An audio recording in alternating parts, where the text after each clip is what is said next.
राधे राधे दोस्तों। मैं आज आपको कार्तिक मास के 8वें अध्याय सुनाने जा रही हूँ। कार्तिक मास के 8वें अध्याय में भगवान कृष्ण नारद जी को कार्तिक मास व्रत की उद्यापन विधि के बारे में विस्तार पूर्वक बताते हैं। वह बता रहे हैं कि कार्तिक मास में व्रत रखने पर उद्यापन कैसे करना चाहिए।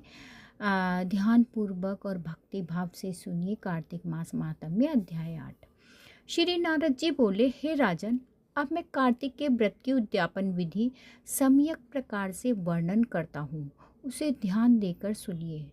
व्रती को चाहिए कि कार्तिक मास में शुक्ल पक्ष की चतुर्दशी को व्रत के संपूर्ण फल प्राप्तरित्य और विष्णु भगवान की प्रसन्नता के लिए उद्यापन करें। तुलसी जी के ऊपर सुंदर 4 दरवाजे बनावें, बंदरबार तथा फूलों से सुसज्जित करें। चंबर से सुशोभित वह मंडप बनवावे। चारों द्वारों पर मिट्टी के बने हुए पुण्यशील, सुशील, जय और विजय नामक 4 द्वारपालों को पृथक पृथक बैठावे।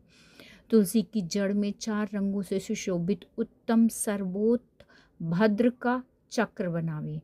उसके ऊपर पंचरत्न नारियल रखें और शुद्ध वस्त्र से कलश को आच्छादित करें।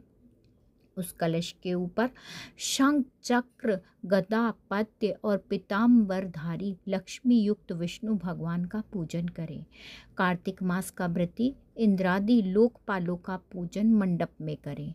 द्वादशी को विष्णु भगवान जागे थे, इसीलिए त्रयोदशी को देवताओं ने विष्णु भगवान का दर्शन किया था। चतुर्थ तिथि को देवताओं ने उनका पूजन किया था, इसलिए भगवान की उद्यापन पूजा चतुर्थ तिथि को शांत मन से की जाती है। इसीलिए संयम और शांत चित्त से व्रत भी करना चाहिए। अपने गुरु की आज्ञा के अनुसार सुवर्ण की मूर्ति बनवा के षडोपचार तथा विविध नैवेद्यादिकों को शिव भगवान का पूजन करें। विविध प्रकार के मांगलिक गायन, वाद्य और कीर्तन करके उस रात्रि में जागरण करें। जो प्राणी श्रद्धापूर्वक भगवान का कीर्तन करते हैं, उन लोगों के शत जन्म के एकत्रित किए हुए पाप भी विनष्ट हो जाते हैं। जो लोग जागरण करके प्रेम पूर्वक भगवान का कीर्तन तथा नृत्य करते हैं, उनको 1 सहस्र गोदान का फल प्राप्त होता है।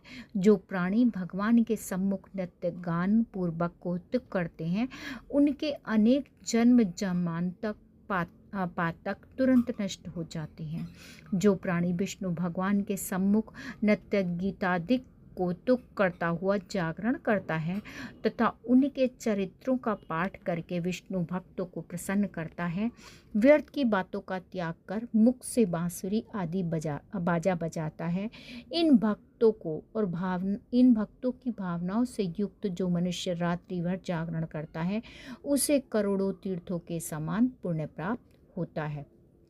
तदंतर पूर्णमासी को स्त्री सहित श्रेष्ठ 30 ब्राह्मणों को या केवल एक ही श्रेष्ठ ब्राह्मण को सप्तनीक सामर्थ्यानुसार पायसान भोजन करवाएं, क्योंकि इसी दिन विष्णु भगवान ने भक्तों को वरदान दिया था और मत्स्य रूप धारण किया था। अतः इस तिथि को दान, हवन, जप आदि जो भी हो विष्णु भगवान को निमित्त होता है, वह अक्षय फल को देने वाला होता है। इस कारण व्रती उक्त 1 या 20 ब्राह्मण को पायसान भोजन करवावें। तब देवताओं के देवता विष्णु भगवान तथा देवताओं को अलग अलग प्रसन्न करने के लिए अतो देवा इन दोनों वैदिक मंत्रों से तिल और पायसांत्र का हवन करें।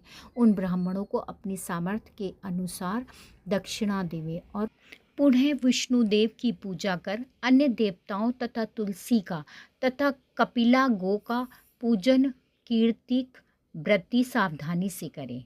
व्रत का उपदेश करने वाले सप्तनीक गुरु तथा उन सप्तनीक ब्राह्मणों का वस्त्र, आभूषण आदि से पूजन कर क्षमा की प्रार्थना करें। प्रार्थना मंत्रों का अर्थ: आप सब लोगों की अनुकंपा से मुझ पर विष्णु भगवान सर्वदा प्रसन्न रहे। इस व्रत के करने से मेरे सातों जन्मों के किए हुए पाप नष्ट हो जाएं, मेरी संतान चिरंजीवी ही रहे। इस पूजा के द्वारा मेरी सभी अभिलाषाएं पूर्ण होंगी। मेरी मृत्यु होने के पश्चात मुझे अतिशय दुर्लभ विष्णु लोक प्राप्त होवे। व्रत करने वाला इस प्रकार ब्राह्मणों से क्षमा की प्रार्थना करे और उनको प्रसन्न करके विदा करे। पूजा की उन संपूर्ण वस्तुओं को गौ के साथ गुरु को दे दो। इसके पश्चात बंधु और मित्रों के साथ संभी भोजन करें। कार्तिक अथवा माघ मास के उद्यापन के नियम इसी प्रकार कहे गए हैं। इस प्रकार जो प्राणी विधान सहित कार्तिक मास का व्रत और उद्यापन करता है, वह पाप रहित होकर मनोवांछित कामनाओं को प्राप्त करता है। अंत में विष्णु लोक को निवास करता है। तीर्थों, दानों तथा सब व्रतों करने से जो फल प्राप्त होते हैं, उनसे करोड़ों गुना अधिक पुण्य फल विधि पूर्वक कार्तिक मास का व्रत करने से मिलता है। वे प्राणी धन्य हैं, वे पूजनीय हैं। उन्हीं का इस संसार में जन्म लेना सफल है, जिन्होंने विष्णु भगवान की भक्ति में तल्लीन होकर भक्ति मास का व्रत किया है। और कार्तिक मास का व्रत करने वाले के पुण्य भय से उसके समस्त पाप कांप जाते हैं और इधर उधर भागते फिरते हैं और कहते हैं कि अब हमारा जाना कहाँ होगा। इस कार्तिक मास के व्रत के विधान को जो भक्ति पूर्वक सुनता है या वैष्णवों के सम्मुख सुनाता है, ये दोनों इस व्रत द्वारा इस व्रत से प्राप्त होने वाले पापनाशक सभी फल प्राप्त होते हैं। इसीलिए भक्तों, डेली मेरा कार्तिक महात्म्य सुनते रहिए और पुण्य कमाते रहिए, स्नान करते रहिए और भक्ति भाव से कहानियाँ भी सुनिए और स्नान भी करिए और कमेंट्स में राधे राधे लिखना ना भूलिए।